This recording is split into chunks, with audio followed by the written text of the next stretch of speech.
Agora eu pergunto para você, você encaminha muitos pacientes ainda para outros colegas? Encaminhar é interessante, sim ou não? Depende, tudo na vida depende.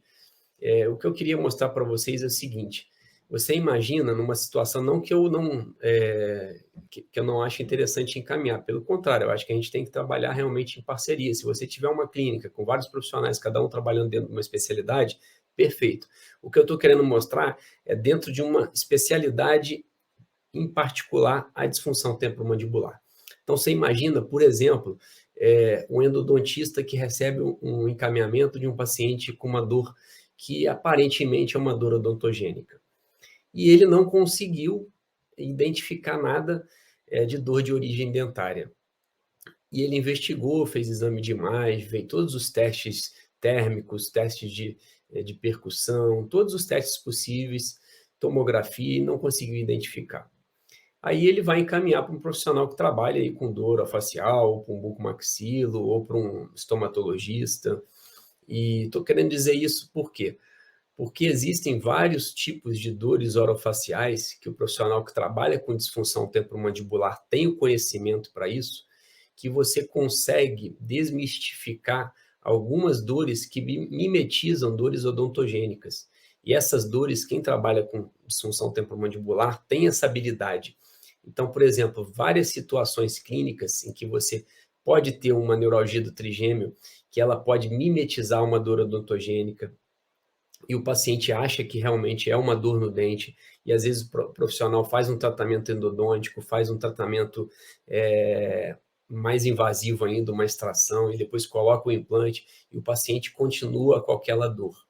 Então, isso pode ser uma neuralgia do trigêmeo, pode ser uma odontalgia atípica, que a gente fala de dor do dente fantasma. Então, são vários tipos de situações clínicas que podem acontecer. Outra situação clínica que pode acontecer é quando você tem um tipo de dor orofacial, que essa dor orofacial pode ser uma dor muscular, uma dor miofacial, e essa dor miofacial, que é uma dor muscular, ela tem uma dor referida para a região dentária. Então, se você é um endodontista, por exemplo, ou um clínico geral que recebeu o encaminhamento de um paciente que tem uma dor que a princípio seria uma dor odontogênica e você não conseguiu identificar como uma dor odontogênica, se você tivesse o conhecimento na área de disfunção temporomandibular, você conseguiria, naquela mesma consulta, desmistificar esse problema do paciente, solucionar o problema dele e já traçar um planejamento de tratamento. Por quê? Quando você trabalha com disfunção temporomandibular e dor orofacial, você tem o conhecimento suficiente para isso.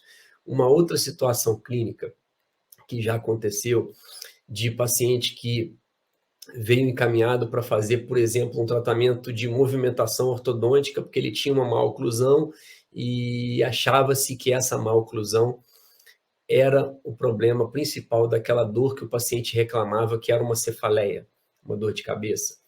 Então, a gente começou a fazer uma avaliação completa. Então, você imagina você, que trabalha com ortodontia, por exemplo, ou você que é reabilitador, que recebe, ou você que é clínico geral, que recebe um paciente, e esse paciente tem uma queixa de cefaleia, e esse profissional já passou por neurologista, por otorrino, e ninguém encontrou nada, e falou, procura o dentista que deve ser do jeito de você morder, deve ser da sua mastigação. Aí ele vai procurar um dentista, um ortodontista, ou às vezes um reabilitador, ou até mesmo um clínico geral, achando que aquele problema, aquela alteração na oclusão dele está causando aquele problema daquela cefaleia dele. Então, esse tipo de paciente vai chegar para você e você vai falar, não, eu não trato, eu vou te caminhar para tal profissional. Então, esse tipo de paciente você consegue absorver.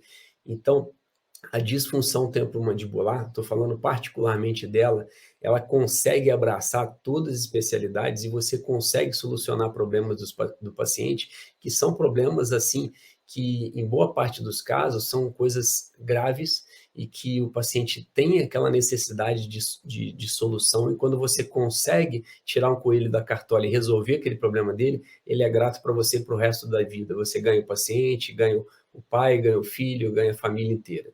Então, talvez nessas situações valha a pena você ter essa especialidade de disfunção temporomandibular e não ficar encaminhando esses pacientes, porque dá para você ser um clínico geral e ter disfunção temporomandibular, dá para você ser um ortodontista, um implantodontista, um periodontista, um endodontista e ter disfunção temporomandibular.